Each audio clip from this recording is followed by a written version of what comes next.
Hello! In this video, we're going to talk about competitor analysis or competitor research. Same thing.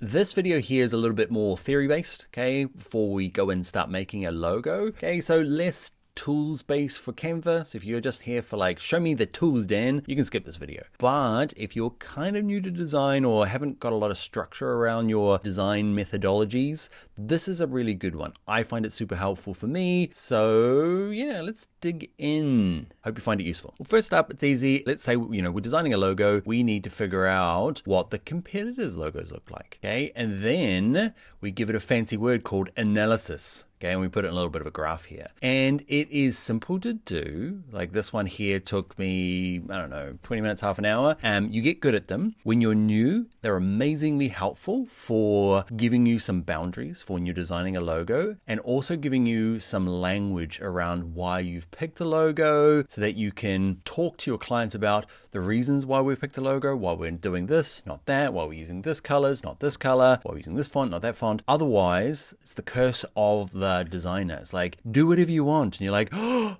no.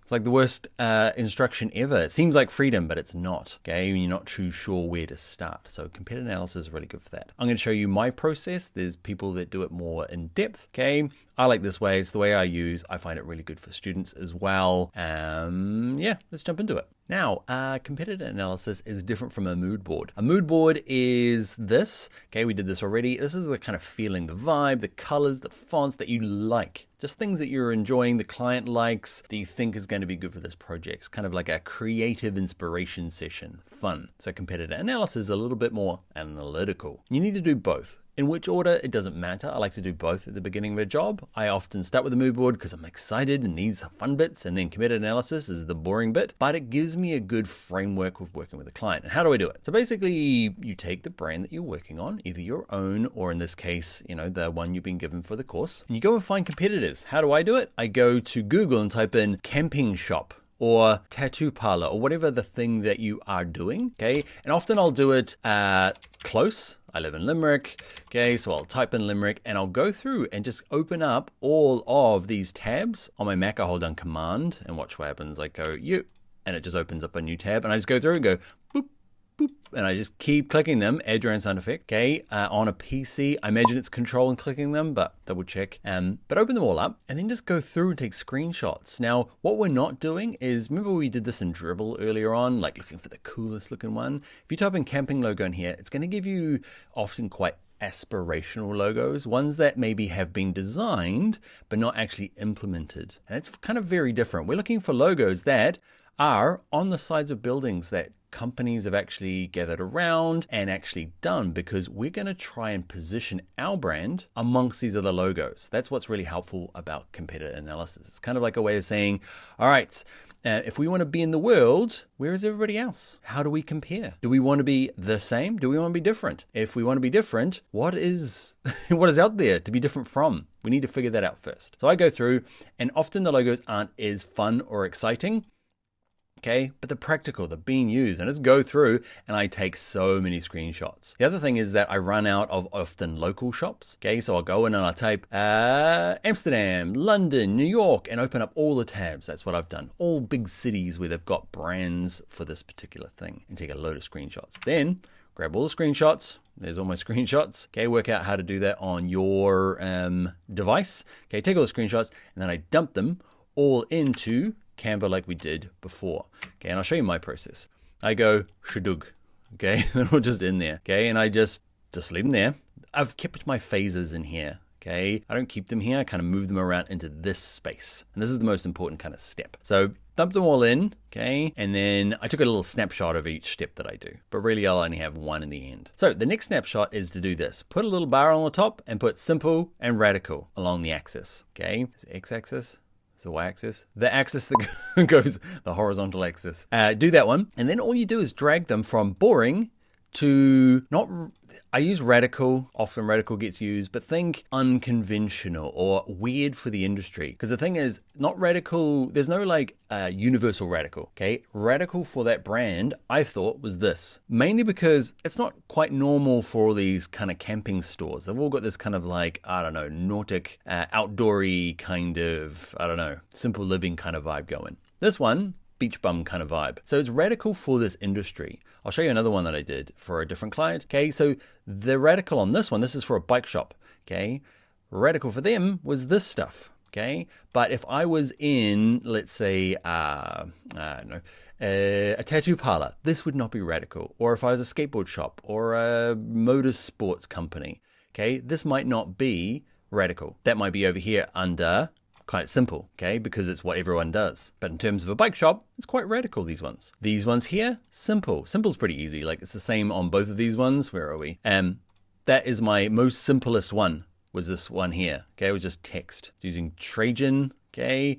And that was really simple. Over here, radical, and you just kind of separate them out. You're like, I've got this box all the way top of everything. Move them to the back. Okay, I've got this one as the simple one. Then I grab this one. I'm like, where do you fit? You're kind of simple, but they've done this thing with the plus, and it kind of looks like Sweden, like the flag. And so they've done some stuff with it. It's not really plain. So this one here is kind of really simple. So I start just moving them up and down and then up and down. Okay, this one here, it's kind of simple, but there's a bear going on. It's kind of interlocked. This one here is kind of the same. Okay, and I end up just kind of moving them around slowly. I'm like, okay, that's kind of simple-ish, but there's a little logo going on. There's a swan, duck. There's no right or wrong here. I spend way too much time pushing around. Then when you've got them in this simple versus radical axis, then you start grouping them. So kind of keep them in the same axis, but then, so this is still down the simple one, but I've grouped it with other simple looking ones. There's just text space. There's nothing really going on. Let's move that down again. Okay, this one here, maybe now that I look at it after doing it, it's together, but this one's a little bit more radical, but these are like little gang. This is called a word mark. Okay, there is actually not a lot going on at all. Okay, it's just text. There's no logo mark.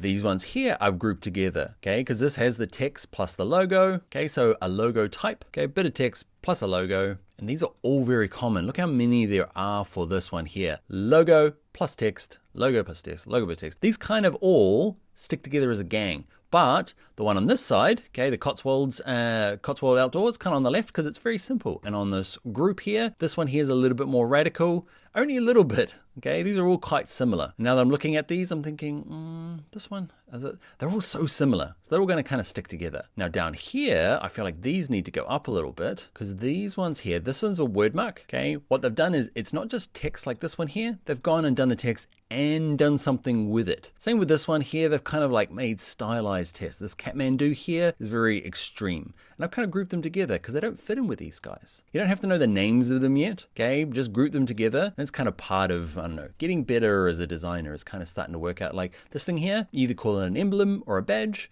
Okay, and the weird thing about camping, I only found one of them. I guess that kind of counts. Ooh, so now I'm thinking these probably are closer together, still in the same radical. They're more radical than this because there's kind of like, I don't know, I feel like they're radical for the brand, okay, and they're kind of grouped together because they're in this kind of circular badge emblem thing. These ones over here, I've grouped together because there's a lot of type plus kind of interaction with the logo. You can see here, like that tree wouldn't stand on its own by itself because it's kind of connected to the type. Same with this one here, same with this one here. There's no like symbol to the left that could be broken off like these ones here.